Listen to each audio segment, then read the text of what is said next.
তোমাদের আজ একটা খারাপ মানুষের গল্প বলি। কোনো এক গ্রামে মা বাবার দুই সন্তান ছিল। একজন ছিল বড়, একজন ছিল ছোট। বড় ছেলের বয়স 10-11, অনেক ভালোবাসা স্নেহ নিয়ে মানুষ হচ্ছিল। তখনই এক ছোট ছেলের জন্ম হয় হঠাৎই। হতে না হতেই রোগ জ্বালা নিয়ে আসে। যত সে বড় হতে লাগলো তত বড় ছেলের ভালোবাসাও কমতে লাগলো।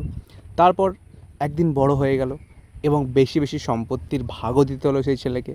কী অদ্ভুত না! আমরা দায়িত্বের সময় বড় ছেলে আর অন্য বিষয়ের ছোট ছেলেদের দিকে চলে যাই। আমরা ভুলে যাই যে সেও বাড়ির বড় ছেলে, তার অধিকারটা সব থেকে বেশি থাকা উচিত। তবে হ্যাঁ, এইসব চলাকালীন সেই ছোট ছেলে কিন্তু অনেক সাফার করে। তাকে সবাই হিংসের চোখে দেখে, সমাজ বিচার করে এবং তাকে খারাপ বলে। ছোট ছেলে কিন্তু সেই সম্পত্তির এবং ভালোবাসার ভাগ সে কোনো দিনই বসাতে চায়নি। সে চেয়েছে সে খারাপ থাকুক, কিন্তু সবাই যেন ভালো থাকে। কিন্তু তারা তাকে সবাই খারাপ ভেবেছে এর জন্যই সব খারাপ হয়েছে। এখন সবাই একদিকে এবং সে কিন্তু বড্ড একা। এই গল্পটা ফেসবুকে কাল রাত্রে দেখছিলাম, সত্যি মনটা ছুঁয়ে গেল। আমরা সবসময় একজনের দিক দিয়ে বিচার করি, কিন্তু কখনো এটা ভাবি না যে অপরেরও দোষ বা কিছু মিসআন্ডারস্ট্যান্ডিং থাকতেই পারে। সো গল্পটা তোমাদের কেমন লাগলো কমেন্ট বক্সে জানিও, এবং ভালো লাগলে একটা লাইক করে যেও অবশ্যই।